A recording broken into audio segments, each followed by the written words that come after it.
Welcome back, I'm EG, and this is episode 6 and the final episode of our Conlang101 series. Yeah, we're going to be talking about the details and beyond. So far, I've discussed a number of pieces for making a conlang and using it in your story. There are a good number of technical pieces, but also a few important things to keep in mind. These include 1, that language and culture are intertwined. You cannot separate them. 2, language is also a very subjective thing that is often open to interpretation. 3, you have to keep in mind what you are trying to convey and show with your language in your story. And 4, you don't need to be Tolkien to use and enjoy creating conlangs. You can be at any level, it doesn't matter. However, there are also a number of other details that you may wish to consider when putting together your conlang. One of those details is graphology, or a writing system. A writing system is comprised of glyphs or letters. Some systems, like the IPA system or Loic, have a one-to-one sound-to-letter correspondence. English and many other natural languages do not have a one-to-one sound correspondence, which is part of the reason why English is so very annoying. And they often have multiple sounds per letter depending on what sort of context they're in, what other letters are surrounding them, and so on. So you must first determine which system you want. If you want to have something like English, if you want to just transpose English letters and write it in a different alphabet, or if you want to have a one-to-one sound letter relationship like Loic or IPA. This should be fairly easy going if you've already gone through and figured out your phonetic system. You just have to make glyphs or letters. Then, after you've determined what sort of sounds you want, you have to determine the form. Is your language written right to left? Is it written left to right? Is it written up and down? Or is it down to up? Does your language, like Russian, have a different print versus written form? Is there a cursive form? You know, all of these things matter if you want to create a writing system. Most of the time for books and stories and things, you don't necessarily need a writing system unless you're just, you want it because you can. To figure these different forms and these different things out, I suggest you grab a pencil, grab some paper, go through writing out some of your lexicon, some of your words, in different symbols. You can use a written form to also reflect your spoken form and the culture of your people if you wish. If your people are languid, easygoing, graceful, then your glyphs might be very fluid and might reflect that. You could also have a system like Chinese or ancient Egyptian, where certain glyphs convey whole words or ideas or concepts as much as they do letters.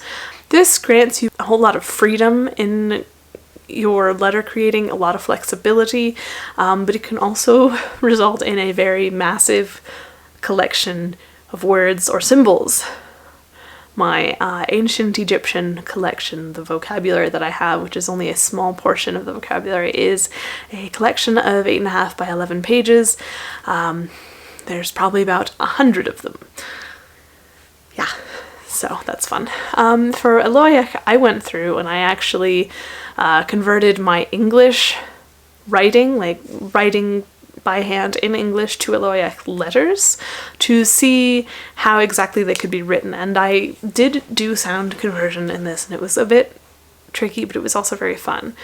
I then modified symbols as necessary to make it easier to write, to make them easier to identify, and then I applied it to Loic and modified it again as necessary. Because the Loic in my book is always transliteration of the original language into English for my characters and readers to understand, I don't really worry all that much about productions of Loic in the written form in the book. I don't even have a language gloss that shows you an alphabet in the book. That's all outside of the world for speaker of words. So I know the alphabet, but I don't have that in the book for the readers because it's not necessary.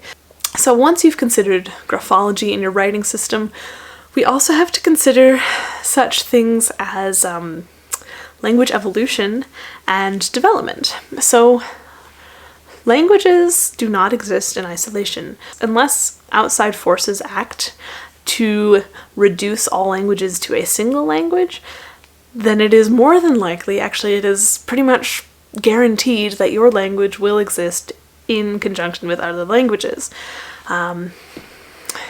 In Speaker of Words, Eloiach is actually the ancient language from which the main language in my book, Common, is derived, and it exists in conjunction with other languages like Maiosian. Words, in general, have word families, depending on their class and their type. Languages sometimes borrow from other languages, like English, which is basically a conglomeration of borrowed languages, because English. So this is where we can run into problems if you're trying to create a very realistic collection of languages and you're thinking about development of language. Most of the time this is not necessary, but since we're being extra, we might as well talk about it. In the real world, the reality is that there are 3,000 plus languages out there, and those are just some of the recorded ones. There are dying languages, there are languages that are dead, and those don't necessarily make the list. Likely, your language, in word or sound or form, resembles one of the real languages. This could be done completely by accident, but you have to acknowledge that it is possible. So this can be a difficult thing to try and battle against when you're dealing with such things as cultural appropriation and intellectual property. You do not want to appropriate someone's culture, and you do not want to steal someone's intellectual property. Those are both very wrong, for obvious reasons, I hope. Some solutions that you can follow when trying to avoid such things as cultural appropriation, when trying to make sure that your language is unique and that it doesn't basically turn your elves into Norwegian types, it doesn't turn your ninjas into people from Japan. You run your language through a translator. If Google comes up with something, you might want to change a few things around. You may not actually be similar enough to anything to bring up any problems. You may be close enough to German that you're wanting to change things around. You have to understand that languages are borrowed from things you've likely drawn from languages that you've heard and didn't even know about it. I know I did. Some of my words I didn't realize until afterwards came from other places, and I changed it around a bit. So just be aware that languages don't develop in isolation, they don't exist in isolation, and even if you're talking about development in your book, you have to be aware that you've also interacted with the real world. Most of the time it doesn't matter, but sometimes it does, so just be aware of that. There are 100 more tiny little details that go into the making of conlangs.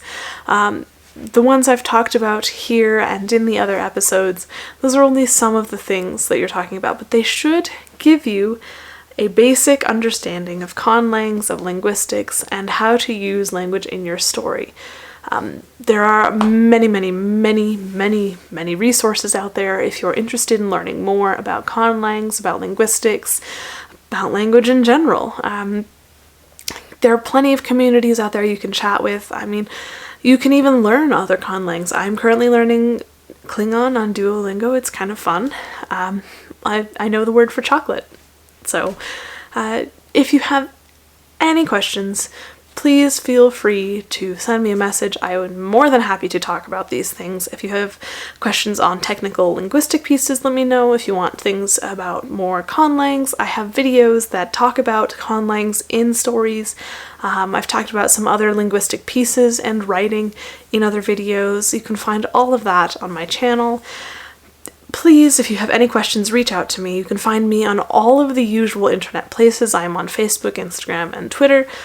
You can find me on my website. My email is there. If you want to know anything, do let me know. I'm happy to talk. I'm also happy to be a bit nerdy, so yes, that's a thing. I hope you have a fantastic day. I hope you keep writing, and I hope you keep playing around with languages and words. That's all I've got for you today, and I will see you around. Nerun tai hanen, Bye.